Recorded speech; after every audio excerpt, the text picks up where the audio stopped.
ว่าสิเจ้าสบายดีมื้อนี้ก็จักล้านเนาะลูกก็ได้ข่อยก็มาทำหน้าที่เป็นสร้างเบ็ดเล็กคือเก่าเนาะเจ้าเนาะนี่เบ็ดเล็กพี่น้องเบ็ดเล็กหัวข่อยก็ปาดตัวดีขนาดว่าซั่น เบ็ดเล็กมันโคตรเล็กว่าซั่นคนเล็กเฮ็ดบอกกับกระดองกระดองคันว่ากระดองน้อยก็คือล้านกับล้านแต่แท้เอานั่งทั้งวันที่บดเวลานขยันแต่ว่าเพิ่นก็นำพาคือเก่าพี่น้องเอ้ยเฮ็ดได้ละเท่านี้ก็ได้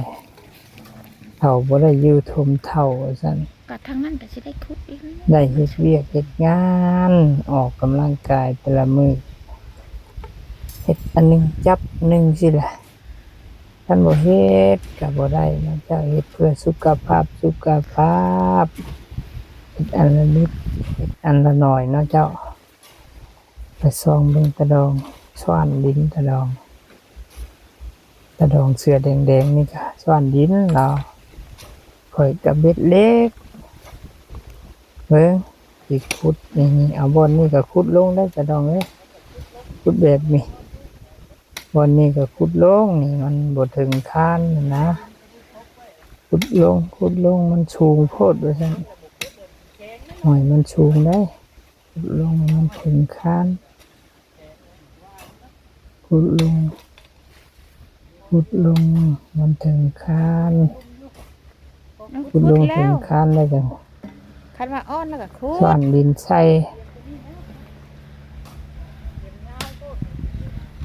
ขุดแล้วก็ซ่อนใส่ล้อดองเลยขุดได้บ่องนี่ก็เพราะว่ามองทางนั้นก็แม่นอยู่จะไปขุดไปซ่อนไปทางนี้ก็ทางนี้มันละเอียดไปนำก่อนเนาะมันยันมันนั่นนะได้มาทนทางพุ่นมันแห้งเฮาซ่อนทมทางได้มาพุ่นแล้วมันแห้งแล้วตัวนี้มันบ่แม่นขี้เผือดเก่านี่มันสิแข็งดองเอ้ยข่อยขุดให้เจ้าเบิ่งได้ซิได้นี่เวทเล็กก็ยังบ่ทันแล้วขุดให้เจ้าเบิ่งเสียมตรงนี้มันเสียมมากยาวแล้วมาตะดองก็ซึกมาถอกไว้ปีแล้วทางออกปีแล้วเนาะเจ้าทางออกมันหลุดออกยากตรงเลยขุดมาคูณใส่ทางออกของประตูหัวแหละสว่านเอาเข้ามาถอกใส่ประตูหัวแล้วก็สิมาขุดเล็กปอก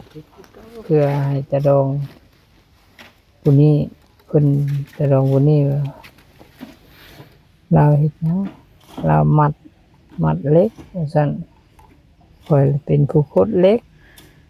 ขุดน่ะมันเพียงแต่ขอโทษหลายๆนะเจ้าที่ว่า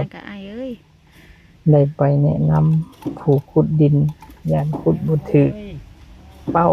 ตะดองกระถามข่อยแน่ประวันดองขุดแบบใดว่าซั่นข่อยก็เลยเขาเฮ็ดยามพุ่นนี่อ้ายเอ้ยคันเจ้าสิปีนทางนี้มาตอกปีนทางนี้มาตอกปีนไม้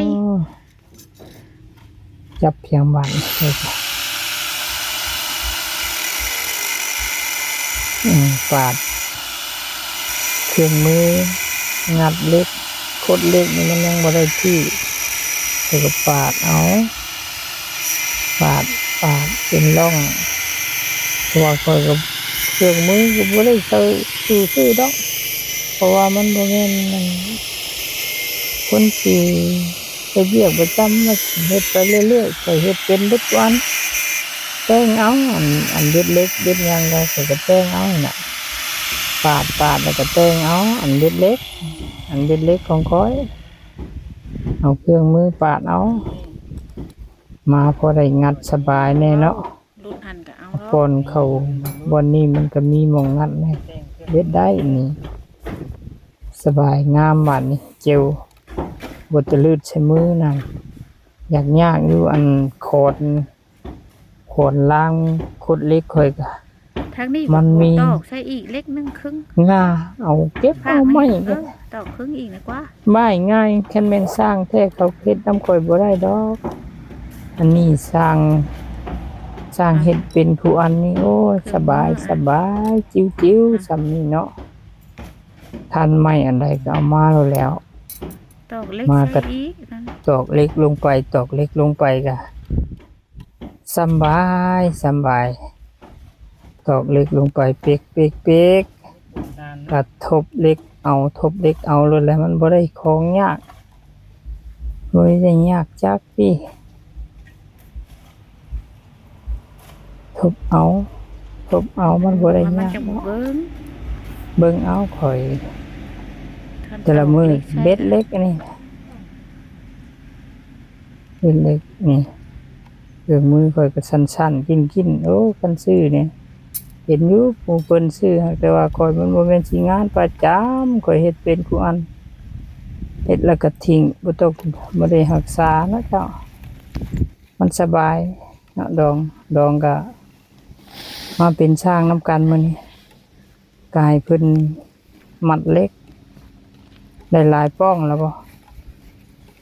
ได้หลายป้องแล้วเนาะดองได้หลายป้องแล้วเราก็ได้หลายป้องแล้วดองก็เก่งอยู่ได้เราก็ได้ ได้เห็น มัดฉีดแล้วแล้วนี่ งาม มันเล็ก แน่ล่ะ มีความสุขอยู่ได้ค่อยก็ได้เฮ็ดเรียกก็เฮ็ดเป็นคู่อันว่าซั่นนี่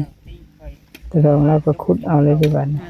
ปฏิบังคับมากิน ค่อยเบ็ดเล็กนี่แล้ว เบิ่ง ก็ แล้วปฏิโอ้ยตา ก่อนเหยียดแอวน้ำบ่แม่นว่าสิเฮ็ดผ้าดอกเฮ็ดเพื่อสุ กะ ข ยา ภาพ ก็มันโยกก็มันเลี้ยงอยู่ เฮ็ด กับ ต่างออกกำลังกาย ก็ให้มันโยกแล้ว วันละนิดละหน่อยเฮ็ดห่านให้ลูกอันนี้ก็ได้ ว่าแต่ว่าคือมัน เฮ็ดห่านต่อเติม เบิ่งหาได้ ต่อเติมออก ยังมีโฆษณาถ้าเชื่ บอล ที่ มันยามผลนี่นะมันบัดจากต่ำแน่เนาะห่านก็เพื่อสิลงมารถก็ลง